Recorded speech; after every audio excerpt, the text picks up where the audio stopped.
Alala ko po, nilagay niya po ako sa lap niya. Tapos sabi niya, you have to be a good daughter to mama. Sabi niya, follow her instructions, ganun-ganon. Tapos sabi niya, babalikan niya daw ako. So naalala ko po yung moment na yun. Parang vivid po talaga siya. Kaya kahit 5 years old pa lang po ako, yung memory ko with my dad, parang alalang-alala ko pa po talaga siya dati. Ang goal ko po talaga, bakit ako sumali ng pageant? Kasi gusto ko talaga kumita ng pera. Totoo po yun. Like, gusto ko talaga mabigay sa nanay ko yung good life. Kasi alam mo, Nay, sa buhay talaga, minsan, may mga points na akala mo alam mo na lahat. And then, bigla ka na lang ma-feel empty. Tapos, yun yung naramdaman ko when I was depressed. Na kahit anong riches pala in the world, hindi pala siya enough to fulfill an empty heart. Pray po talaga. Iiyak mo sa kanya lahat. Isumbong mo sa kanya lahat. Diba? Iiyak mo, isumbong mo, ikwento mo sa kanya. No judgment doon. Wala. Ang Diyos natin nakikinig na eh. And sabi nga nila sa atin, ang Diyos natin, He's a specific Father. He is a specific God. Kaya lahat ng mga hinahanap talaga natin sa buhay, maging specific din tayo kasi nakikinig siya and He answers.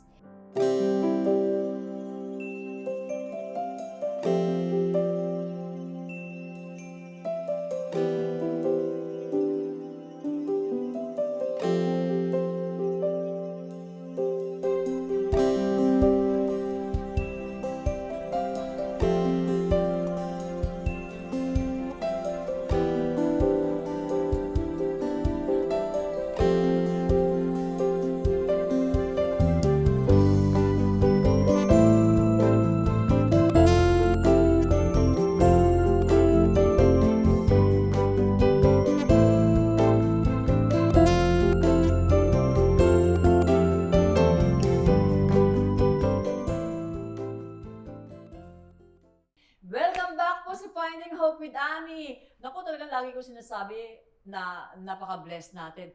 Talagang totoo po. Dahil kasi parang palaging ang gaganda ng mga guests natin. Parang mga beauty queens. Di ba? Lately, puro mga beauty queens talaga. Kaya sabi ko, totoo na yung pag-anak ng Diyos talaga maganda. Ano? That's true. It comes from within. Yung glow with God's grace.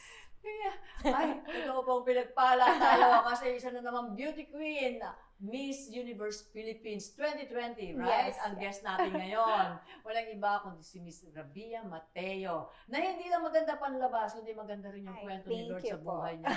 Yung experience niya sa pag-ibig ni Lord at nabigyan siya ng hope at sa ngayon tinatamasan niya ang magandang buhay dahil kay Lord Jesus. Hi! Welcome! Hello, Nay Ami. Thank you for having me here. Thank you for inviting me. I'm just so happy here. Kasi yung buhay ko naman, Miss Ami, it's an open book. So, from the moment I won, up until now, syempre, alam naman ng mga tao yung mga naging progress, yung mga kapalpakan ko din, yung mga failures ko in life.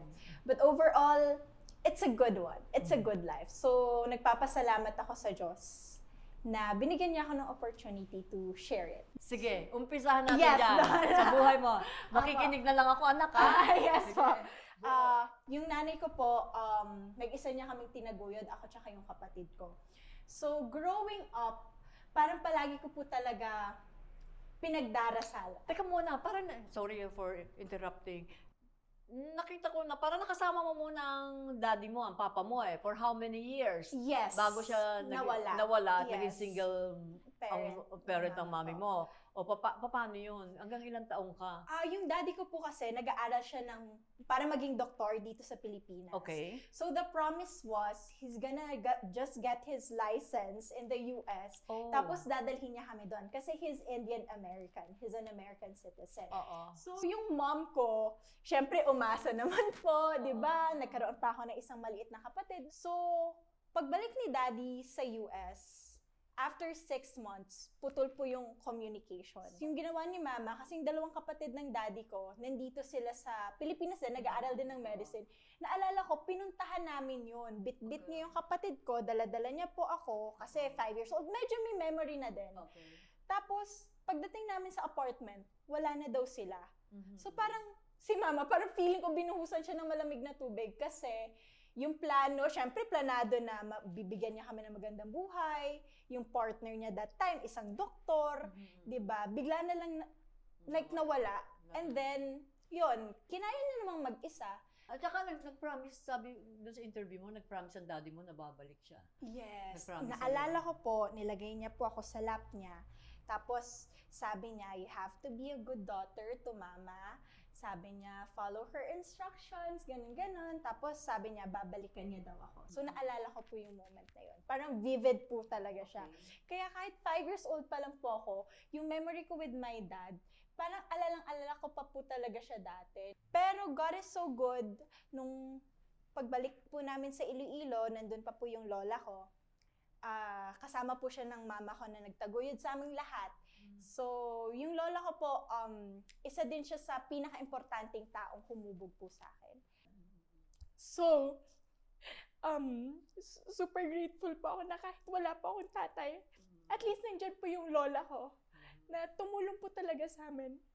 And sayang lang, kasi with all the goodness, with all the success na na-experience ko po sa buhay ko, I just hope na sana nalibre ko man lang si Lola, sa fast food, or nabigyan ko siya ng regalo. Pero wala po talaga, hindi niya na-experience yung kung anong meron ako ngayon. Ang goal ko po talaga, bakit ako sumali ng pageant? Kasi gusto ko talaga kumita ng pera. Totoo po yun. Like, gusto ko talaga mabigay sa nanay ko yung good life. So, it may sound superficial kasi ang daming kandidata yung they wanna have their advocacy, di ba? Yung advocacy ko na, later ko na yun na figure out. Nasabi ko, ano ba yung isang bagay na magaling ako? Yung isang bagay na passionate ako, na kahit baliktarin man yung mundo, mahal ko tong ginagawa ko. Yun po na yung pagtuturo. So, naging advocacy ko po siya. I became an ambassador for education po under the Miss Universe Philippines organization. Pero yung pagkapanalo ko din ay, hindi din ako nakaligtas sa bashing kasi parang iniisip nila na, probinsyana to. Parang hindi naman siya first time niya nag-pageant, bata pa siya, bakit siya yung nanalo? So, yung mga tao, ang dami po nilang kwentong, syempre marami po akong narinig na chismis na alam ko naman po in my heart na wala po talagang katotohanan, at binigay naman po siya sa akin ni Lord, 'di ba? Hindi naman po akong perfectong tao, pero I also believe that, when I won Miss Universe Philippines, may greater reason kung bakit ako yung napili. Kailan mo nakilala si Lord? Kilala mo na siya ng personal ng mga panahon na yan? May Yes, relasyon Lord. ka na sa kanya? Yes, Oh, sorry. sige. Yes, Balikan yes, natin Nay. yun. Yung una pong naging Christian sa pamilya ko po is yung mom ko. Hmm. Naalala ko dati, pag hindi talaga bukal sa loob mo, napipilitan ka talaga, mabigat siya eh. So nung nakikita ko yung mama ko na palagi siyang nagsisimba, palagi siyang nagba-Bible study, at first akala ko nawawala yung nanay ko sa amin, kasi wala na siyang oras sa amin. Tapos pag nagsisimba kami, akala ko dati parang, ano ba to? Ba't hindi ko siya maramdaman? Kasi hindi pa po ako bukas noon. Up until nag-college po ako. At kasama ko po talaga yung mga classmates ko. Yung struggle ko nung talaga na paano makapasa, paano ma-maintain yung scholarship ko, ganun po. Pero lahat po yun, pinapasa Diyos ko. And then I realized na si Lord, grabe pala siya, no? Parang, He's really a good provider. Kasi kahit wala pong trabaho yung nanay ko, kahit wala na po kami ibang other source of income, aside dun po sa pinarerentahan namin, we were able to survive my studies, my education. At alam ko po, every time nagba-Bible sharing kami, palagi kong sinasabi na alam ko yung promise sa akin ni Lord is bibigyan niya ako ng magandang buhay. Kasi one time, sa isang service, nagulat na lang ako na bakit ako umiiyak.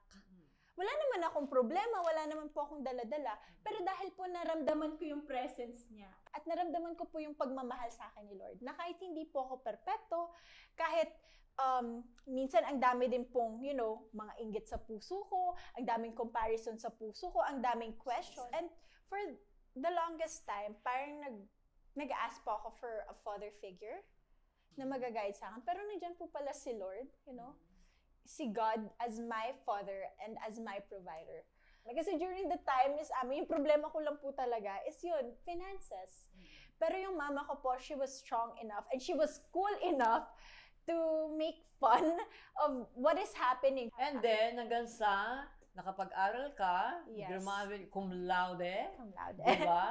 Apo. Tapos, nakapagturo ka, and then may Yes. nakakita sa'yo na, Yes, pinasok po sa beauty pageant, tapos nagtuloy-tuloy na Nay. Kasi pati yun, ini-sponsor, pinrovide din ni Lord, Opo, diba? opo, Para opo. makasali ka. may marami pong taong pinadala din si Lord kahit hindi talaga ako capable. Ang dami pong angels Oo, na nag-share po ng blessing nila para ma-reach ko din po talaga yung point ng buhay ko, kung saan Oo. po ako ngayon. Pero, despite of all the, yun nga, nangyayari sa buhay ko, parang may kulang pa rin somehow. Mhm.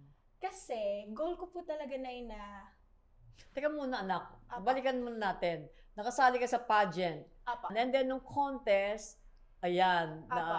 ikaw ang nanalo. apa. O yun. Tapos- Anong pakiramdam mo? Dalhin mo ako doon sa moment na ito yun. nga, kasi pandemic yun. So, wala Ayun. kami mga audience. Oo nga, kaya nung So, yung mga pinapanood. sumisigaw lang, yung mga staff din. So, Oo. yung may mga judges lang, tapos kami lang din. Tapos, naka-public viewing, so nanonood lahat ng mga candidates. Tapos, nung nakita ko na kinakoronahan ako, parang, hindi ako makapaniwala na, parang ang bilis niya, parang panaginip ba to, Lord? Parang totoo ba Hindi to? kayo pinapunta ulit doon para i-announce sa inyo? Hindi Wala. pa. Parang nag-public viewing lang po kami doon. Oo. Tapos, nung time na yon, dala na talaga nila yung crown, doon na po nila pinatong sa akin. Pero parang simpleng, hindi po talaga siya like a ceremony. Parang it was a viewing party, tapos doon na nila po ako binigyan ng crown, tapos nagkaroon na din po ako ng quick photo shoot noon. Sobrang saya ko noon, Nay. Sobrang saya ko noon kasi aside sa, yun nga, feeling ko nanalo din ako ng, you know, a great amount of money na matutulong ko sa pamilya ko. Feeling ko din na parang ginawa ko din yung best ko para sa province ko, para sa Iloilo. Wow. O, tapos, ano nangyari? O, beauty queen ka na ngayon. Yes. Ah. Syempre po, nung time na yon, pandemic siya, parang everything na ginagawa ko na nababalita. O, tapos, paano ka napasok sa showbiz? Showbiz naman ay, after na po ito ng Miss Universe na journey talaga. Ay, oo, Hindi po. pumunta ka pa pala doon. O, Oo, sige, pumunta po ayun. ako sa Ano nangyari US. doon? Hindi ko na-reach yung expectation ng mga tao. At ang dami po talaga na na-disappoint sa akin, sa performance ko. At dinamdam ko din po talaga siya. I learned from it naman. So every time may bagong beauty queen, sinishare ko yung story ko na, okay, wag mo tong gagawin kasi ito yung nangyari sa akin. Of course, you want the best for the next representative of the country. Kaya yung palaging sinasabi ko na wala talagang magandang maidudulot pag pinuno mo yung utak tsaka puso mo ng negativities. But, at the end of the day, kahit hindi po ako nanalo, mabait pa rin talaga si Lord. Kasi after nun, in-offeran po ako ng GMA na maging artista po nila. Minsan, yung mga bagay-bagay, nagiging stepping stone lang talaga siya. And nung December kasi, Nay, first time ko po talaga itong sasabihin, I was diagnosed with anxiety and depression. Parang everyday na gumigising ako, parang feeling ko lost ako. Tapos hindi ko alam kung ano ba yung purpose ko. Like regardless of kung ano mang blessing yung dumating, but parang hindi ko siya na-appreciate at wala siyang impact. Kahit nandiyan naman po yung pamilya ko, kompleto naman po kami, parang yung puso ko po, may emptiness talaga siya. And I've decided na around January, I wanna take a break from showbiz. Kasi feeling ko sunod-sunod din eh. Yung pagsikat ko after winning overnight, you know, hindi din po ako tumigil na eh. So sabi ko, what if magpahinga muna ako?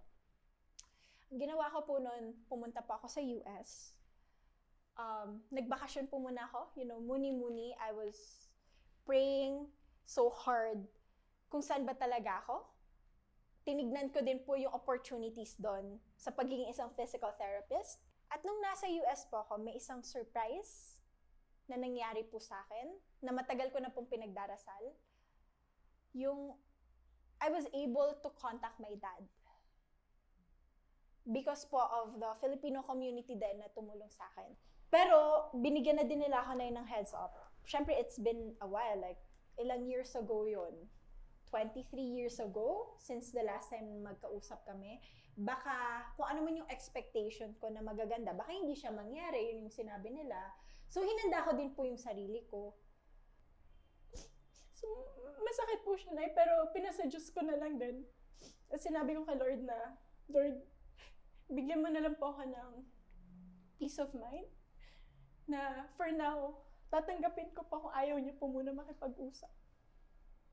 Pero hindi ko po sinarado yung puso ko. Na sana someday. Sana someday. Up to now, yun yung last na contact mo sa kanya. Apo. Hindi pa kayo nagkakausap pa rin. Hindi pa po. Sa kalagitnaan ng mga masasakit na pangyayari ng buhay mo, nasan si Lord dyan? Yung mga panahon na yan? Nasan siya sa'yo? Actually, Nay, kahit masakit yung nangyari, iniyak ko lang siya ng isang gabi. Pero somehow, nagkaroon pa rin ako ng peace sa puso ko. Na i-continue pa rin yung buhay. Pero sabi mo naman kanina, kahit wala yung earthly dad mo, meron ka naman Heavenly Father.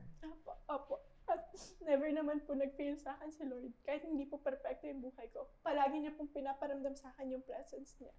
Paano mo nararamdaman yung presence niya? Kasi kahit feeling ko, wala na akong matakbuhan, wala na akong option. Si Lord nagpapadala po talaga ng angel, ng mga tao na ililid nila ako kung para saan po talaga ako. So, yun nga na pumunta ako sa US na may sakit, depressed, may anxiety, na parang yung utak ko everyday, parang hindi mo alam kung saan nanggagaling yung sakit. Hindi ka makatulog sa gabi. Hindi mo alam kung paano titigil yung nararamdaman mo. But somehow, si Lord may mga pinadala siyang tao that will make you realize na baka para ka sa ibang bagay. So, ngayon po, I'm so grateful sa opportunities, sa lahat po ng binigay sa akin ng GMA.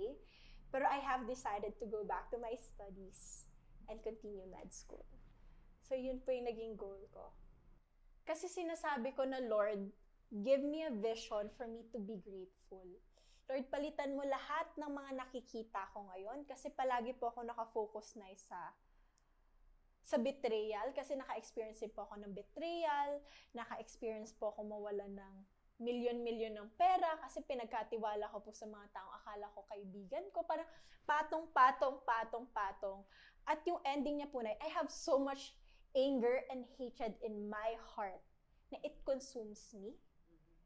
But hindi siya perfecto na nung isang gabi ko lang pinag-pray, okay na ako, agad hindi. Pero it was God's grace na unti-unti nalalet go mo. Unti-unti nagpapadala din si Lord ng ways para mabawi mo yung mga nawala sa'yo. Even better, na ang daming nangyari na may mga pinadala si Lord na kahit hindi po ako ngayon mag-artista because of my investments, because of my businesses, because of my partnerships, kumikita po ako at nabubuhay ko po yung pamilya ko. And I'm saying this with all humility kasi galing naman po yun kay Lord na pinoproclaim ko po sa public na kung ano man yung binigay niya sa akin, I would also say na nababalik ko na din po ngayon sa community. So tuloy-tuloy na yan. Nag-aaral ka pa ngayon or ano? Nag-aaral po ako ng, it's called the National Medical Admission Test. So siya muna yung prerequisite before I get to apply to med school. Pero hopefully within next year, mag-start na pa ako na Kasi sayang din yung oras at hindi na din po ako bumabata. Pero sinasabi ko naman, wala yan sa edad. As long as your heart tells you that you can be somebody, you have to go for it. And as long as kasama mo si Lord, di ba? Yes, po. You will never fail. Yes. Ano yung life verse mo? Ano yung mga kinakapitan mo sa mga kalagitnaan ng mga pangyayari sa life? Meron kang pinanghahawakan na pangako ng Panginoon sa'yo. If I'm not mistaken, this is Jeremiah 33:3. Call unto me and I will answer you. And tell you great things na hindi mo pa naririnig or hindi mo pa nalalaman before. Kasi alam mo, Nay, sa buhay talaga, minsan may mga points na akala mo alam mo na lahat. And then, bigla ka na lang mafe-feel empty. Tapos, yun yung naramdaman ko when I was depressed. Na kahit anong riches pala, in the world, hindi pala siya enough to fulfill an empty heart. Yes. Na kahit maraming nagsasabi sa akin, artista ka na, ang ganda na ng career mo, ang ganda na ng mga projects na binibigay sa'yo. Tapos babalik ka sa med school. Ang dami ko pong narinig na gano'n, na parang pag-isipan mo ng mabuti kasi 4 years to 5 years din yun na wala kang kikitain. Pero naniniwala ka na God will provide. He will. Always. At sa mga oras na mahihirapan ako, tatawagan ko lang siya. And He always has an answer. Always. Hallelujah. Ngayon pa ba, simula ng bata? Yes. That's true. Hindi kanya pinabayaan, proven na, di ba? Ang ganda ng track record ni Lord sa buhay mo. Totoo po. Oh, ngayon ka pa ba matatakot? Di ba? Ay, naku, hallelujah. Kung meron mga tao o mga kababaihan na nagdaan sa mga ganyan depression or mga challenges na ganyan, ano yung pwede mong may papayo mo sa kanila tungkol sa love ni Lord sa mga taong katulad mo o sa kanila? Alam ko din na depression is real. Hindi siya nasa isip lang. Hindi siya gawa-gawa lang. It's a sickness. And alam ko na si Lord, binigyan niya din ng knowledge, ng power to help yung mga doktor. So sa mga kababayan po natin, especially po sa mga kababaihan na dumadanas po ng depression, wag po kayong mahiya na lumapit and to acknowledge that there is something wrong. Kasi si Lord, magbibigay talaga siya ng medium of His blessing to heal you. Don't be afraid to share your stories of failure. Alam ko po kasi yung depression, may mga trigger points po yan. May mga Tinatago kasi, no? Yes, may mga pinanggalingan siya. At nanganganak siya na eh. Nanganganak siya. So sabi ng psychiatrist ko, in my case, it was fear of abandonment. Dahil yun yung naranasan mo noon. Marami. So tinago ko siya. So nung may nag-trigger at nag-manifest siya, at hindi siya madali. Kasi I remember na when I was having my anxiety attack, like, hindi ako makahinga talaga, tapos nanginginig yung kamay ko. Tapos hindi ko siya makontrol. Sinasabi ng tao, i-control mo, hindi ko siya makontrol. And every night, I would have nightmares. At yung nangyayari na paulit-ulit lang. Gigising ako, kahit 8 hours ako natutulog, gigising ako na pagod, ang sakit ng utak ko, umiiyak lang ako. And yun nga na, yung sinabi mo nga, it was still God's work. Yun, amen. At the end of the day, it was God's work. Pray po talaga. Iiyak mo sa Kanya lahat. Isumbong mo sa Kanya lahat. Diba? Iiyak mo, isumbong mo, ikwento mo sa Kanya. No judgment dun. Wala. Ang Diyos natin nakikinig na eh. And sabi nga nila sa atin, ang Diyos natin, He's a specific Father. He is a specific God. Kaya lahat ng mga hinahanap talaga natin sa buhay, maging specific din tayo. Kasi nakikinig siya and He answers. May mga moments sa life ko na yung sagot sa akin ni Lord, no. Anong reaction mo pag no? Siyempre at first, Lord, totoo ba? Pwede ba mag-bargain, Lord? You know, I mean, minsan nagbabargain ka pa na, Lord, pwedeng ito na, pwedeng ibigay mo na sa akin. Pero pag no talaga kay Lord, just give it some time, ma-accept mo siya at marirealize mo na okay. Kaya pala hindi ako hinayaan ni Lord to settle Kaya sa pala sitwasyon no? na yun. Yes. Okay. Kasi I wasn't meant to be there. Kasi pag tumagal ako doon, lalo akong masisira. Lalo akong malulugmok. So, tinanggal niya yun sa akin. Nagkaroon ako ng transformation. Yung tinatawag nga nilang pruning season na eh. Okay. Tinanggal lahat sa'yo ni Lord. Tapos akala mo, hinang-hina ka na nun kasi yung mga plano mo sa utak mo, hindi na yun yung mangyayari. Yung mga bagay na prepare mo na ito sana yung gusto mo mangyari, iba naman yung direction na nililid sa'yo ni Lord. You just have to, I mean, cliche siya pakinggan, pero go with the flow and trust God's process. Kahit mahirap man siya, kahit heartbreaking man siya, kahit nakakatakot siya na eh. Nakakatakot.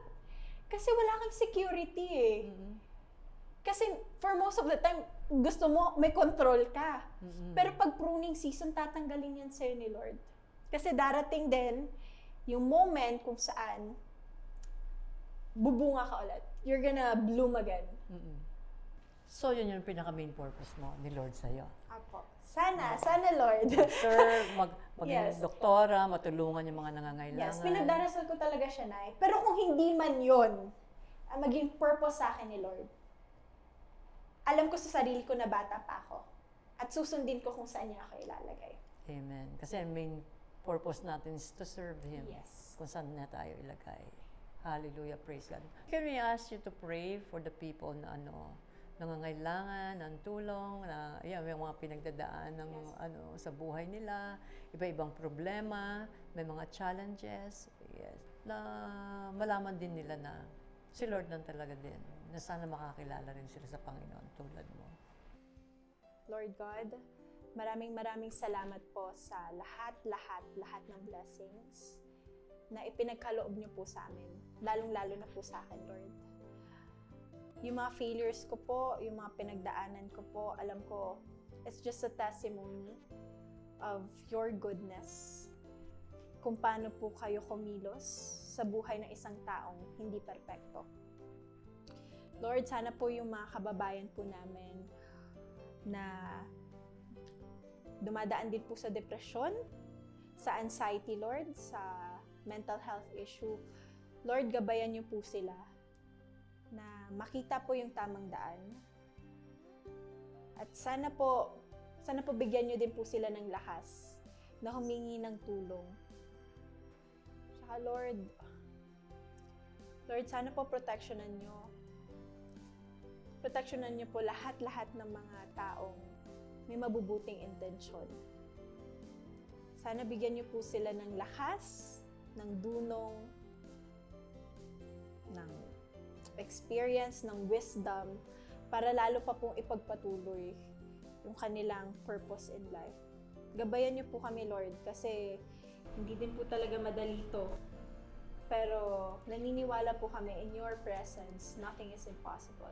Yes. Kayo, Lord, yung magbabind ng mga bridges na nasira. Kayo po yung magtatanggal sa amin sa chains ng kasalanan. Mm-mm. Ilayo mo po kami, Lord, sa mga bagay na magpapalayo po sa amin from you. At sana, Lord, sa lahat po ng mga batang kagaya ko po na naglulong sa pagmamahal ng isang ama. Sana, Lord, makita po nila yung pagmamahal na yun sa inyo, Lord. Yes.